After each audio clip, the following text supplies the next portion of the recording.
Bienvenue. Aujourd'hui, on plonge dans un sujet qui, je crois, nous concerne absolument tous. Les habitudes. Exactement.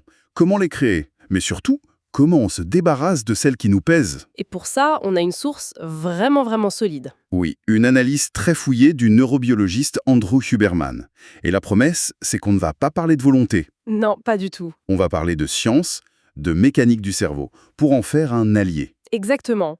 On a tous cette idée qu'il faut juste se forcer. Mais en fait, la source le montre bien, c'est souvent une bataille perdue d'avance. C'est épuisant. Le vrai levier, c'est de travailler avec sa biologie, pas contre.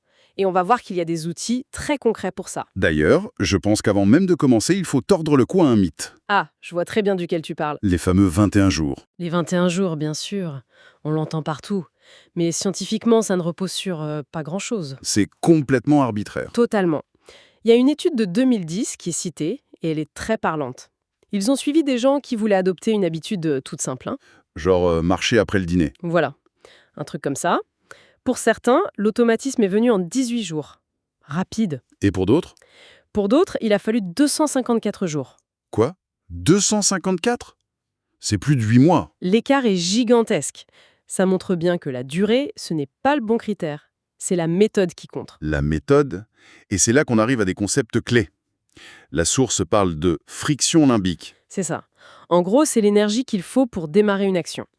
Et on va voir comment on peut organiser sa journée autour de nos cycles naturels pour que tout ça devienne beaucoup plus simple. On quitte le développement personnel pour la neurobiologie appliquée, quoi. C'est exactement l'idée.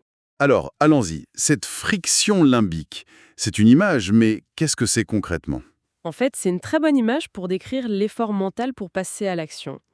C'est ce qui sépare le « je sais que je devrais » du « allez, j'y vais ». D'accord. Et le point qui est fascinant, c'est que cette friction, elle peut venir de deux états complètement opposés. Soit un état de fatigue, de démotivation, on est trop calme quoi. Logique. Soit à l'inverse, un état d'anxiété, de stress, là on est trop alerte. Ah oui, c'est intéressant ça.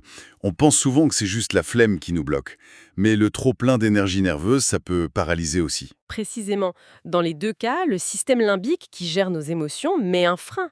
Le défi, ce n'est donc pas de trouver la volonté, mais de gérer son état interne pour que la friction soit la plus faible possible. Et pour ça, la source donne une première stratégie, les habitudes pivots. J'adore ce concept. Oui, c'est une porte d'entrée très puissante.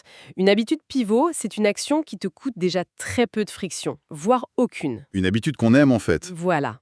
Par exemple, si tu adores écouter un certain podcast, le simple fait de mettre tes écouteurs, ça c'est un pivot.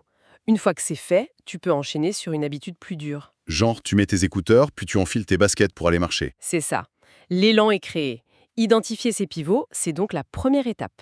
Et la force d'une habitude, après, elle se mesure comment? À deux choses. D'abord, sa dépendance au contexte. Est-ce que tu l'as fait partout ou juste dans ta cuisine à 8 heures? Moins elle dépend du lieu, plus elle est forte. D'accord. Et le deuxième?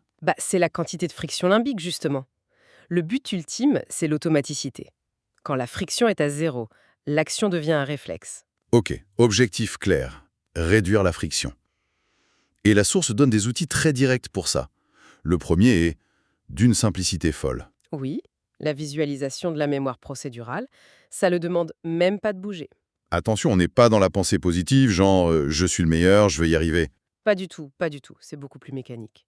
L'idée, c'est juste de se repasser le film dans sa tête. Une seule fois, mais avec une précision chirurgicale. C'est-à-dire? Tu ne t'imagines pas juste en train de faire du sport, tu visualises la séquence. Je me lève de ma chaise, je marche vers ma chambre, je prends mon short, je l'enfile, puis la chaussette droite, la gauche, chaque étape. C'est une répétition mentale en fait. Exactement. Et en faisant ça, tu préactives les circuits neuronaux de l'action réelle. C'est ce qu'on appelle l'apprentissage et bien. Les neurones qui s'activent ensemble? Se lient plus facilement. C'est un véritable échauffement neuronal. Et ça réduit la friction au moment de passer à l'acte. Le deuxième outil, alors là, ça m'a vraiment surpris, le balisage de la tâche. Le task bracketing, oui. L'idée que notre cerveau se soucie plus du début et de la fin d'une action que de l'action elle-même. C'est fou. Ça change tout. Ça nous dit où on doit concentrer notre attention.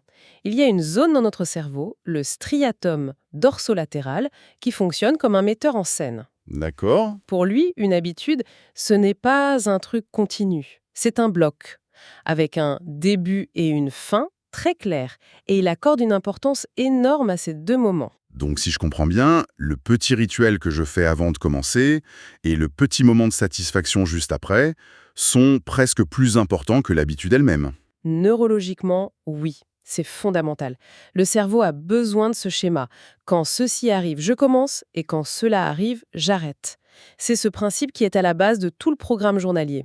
On arrête de penser en termes d'heures, je fais ça à 10 heures, et on pense en termes de séquence. Voilà, on lie l'habitude à un état et à un contexte en soignant le début et la fin. Et ça nous amène au cœur de la méthode PON, cette journée divisée en 3 phases, alignée sur notre biologie. C'est ça. Le postulat est simple, notre neurochimie change tout au long de la journée. Essayer de faire un truc difficile quand ton cerveau est en mode repos, c'est ramer à contre-courant. C'est une lutte inutile. Exactement. Il faut juste mettre les bonnes habitudes au bon moment. Alors, la phase 1. Les 8 premières heures après le réveil. Là, notre cerveau est câblé pour l'action, c'est ça? Oui, c'est la phase de la vigilance, de la concentration. Nos niveaux de dopamine et de noradrénaline sont naturellement au plus haut. Ce sont les neurotransmetteurs de l'action. Exactement. Ils nous poussent à agir, à poursuivre des objectifs. C'est donc le moment parfait pour placer les habitudes qui demandent le plus d'efforts. Celle avec la plus grosse friction limbique. Précisément. Donc concrètement, ce serait la séance de sport la plus dure de la semaine, ou la tâche de travail la plus complexe. Parfaitement. C'est le moment de manger le crapaud, comme on dit. Toute tâche qui demande un gros effort cognitif ou physique a sa place ici. C'est intéressant parce que ça va à l'encontre de beaucoup de routines. Je pense à la mienne, j'ai toujours essayé de faire mon sport le soir. Et c'est une lutte permanente. Et selon cette logique, tu devrais tout inverser. Le faire le matin. Même si ça veut dire se lever plus tôt. L'effort de se lever serait peut-être moins grand que la friction que je combats tous les soirs. C'est exactement l'idée. Ensuite, on passe à la phase 2, environ 9 à 15 heures après le réveil. Là, la chimie change. Oui, la sérotonine commence à monter. Ça nous met dans un état plus calme, plus serein. C'est le petit coup de mou du début d'après-midi, pour certains. Donc, ce n'est plus le moment de déplacer des montagnes. Non, ce serait contre-productif. En revanche, c'est parfait pour des habitudes qui demandent moins d'énergie pour démarrer. Comme quoi, par exemple? Apprendre quelques mots d'une langue sur une appli, lire un chapitre, faire un peu de rangement, une pratique créative comme le dessin. Des choses enrichissantes mais moins intenses. Voilà, qui ne puisent pas dans les mêmes réserves d'énergie. Et enfin, la phase 3, de 16 à 24 heures après le réveil. C'est le repos, le sommeil. Mais elle n'est pas passive, cette phase. Elle est cruciale, absolument fondamentale. C'est pendant le sommeil profond que le cerveau consolide tout. C'est là que ça s'ancre. Toutes les nouvelles connexions que tu as essayé de créer dans la journée, c'est la nuit qu'elles sont gravées dans le marbre. Sans sommeil de qualité, une bonne partie des efforts de la journée est perdue. C'est là qu'a lieu le vrai recablage. Pour que tout ça fonctionne, il faut du carburant. Et ce carburant, c'est la dopamine. Mais la source nous dit qu'on a souvent une fausse idée de son rôle. Oui, on pense que c'est la molécule du plaisir. De la récompense. En réalité, c'est plus subtil. Ce n'est pas ça. C'est surtout la molécule de la motivation, de l'anticipation. Le pic de dopamine le plus important n'a pas lieu pendant la récompense, mais juste avant, dans l'attente. C'est ce qui nous pousse à agir. Et on peut utiliser ça. Bien sûr. En revenant à ce principe de balisage, au lieu de te focaliser que sur la tâche, il faut associer consciemment un sentiment positif à toute la séquence. Ok, donne-moi un exemple. Si ton habitude, c'est d'écrire 500 mots le matin, n'attends pas la satisfaction d'avoir fini. Apprends à apprécier le rituel, l'odeur du café avant, le fait de t'asseoir, l'effort lui-même, et enfin le sentiment de satisfaction juste après avoir fermé le document. On élargit le cadre de la récompense, en fait. C'est ça, tu diffuses la dopamine sur tout le processus. Et le cerveau apprend à anticiper positivement le simple fait de commencer. La motivation pour le lendemain est décuplée. Bon, on a vu comment construire. Maintenant, Mmh. la question à million. Comment on fait pour casser une mauvaise habitude? Ah, Celle de regarder son téléphone toutes les 2 minutes au hasard. La méthode proposée est vraiment surprenante. elle est totalement contre-intuitive. Elle ne repose ni sur la punition, ni sur le fait de juste arrêter, ce qui ne marche presque jamais. Alors, sur quoi? Sur le mécanisme neurologique inverse qui s'appelle la dépression à long terme. Attention, hein, ça n'a rien à voir avec l'étapsie. C'est un processus qui affaiblit les connexions neuronales. D'accord. Et pour l'activer, il faut désynchroniser les neurones. En pratique, ça veut dire quoi? L'outil est le suivant. Immédiatement après avoir cédé à ta mauvaise habitude, Ok, j'ai regardé mon téléphone alors que je devais pas. tu enchaînes volontairement avec une autre habitude. Une habitude positive et facile. Attends, là, faut que tu l'expliques, parce que c'est bizarre, non? C'est contre-intuitif, je sais. Si je pose mon téléphone et juste après je fais un truc bien, comme aller boire un grand verre d'eau, je suis pas en train de me récompenser là? On pourrait le croire. Le cerveau va pas se dire super, si je regarde mon tel, j'ai le droit à un verre d'eau. C'est réflexion logique. Mais neurologiquement, ce n'est pas une récompense, c'est une interruption de schéma. Une mauvaise habitude, c'est une boucle neuronale très courte, très rapide, très efficace. D'accord? En ajoutant une autre action juste après, tu casses cette boucle. Tu crées une nouvelle séquence, plus longue. Mauvaise habitude plus bonne habitude. Et pourquoi une séquence plus longue est plus facile à casser? Parce qu'elle est moins efficace, moins automatique. Elle demande un poil plus d'effort cognitif. Et le cerveau, il n'aime pas ça. En répétant ce processus, la connexion de la mauvaise habitude s'affaiblit, elle est diluée dans une séquence plus complexe.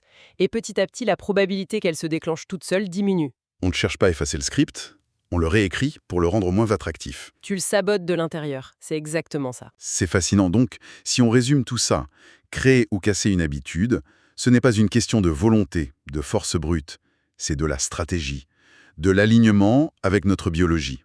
Le vrai changement de perspective, c'est de passer d'une logique d'horloge, je dois faire ça à 10 heures, à une logique d'état interne.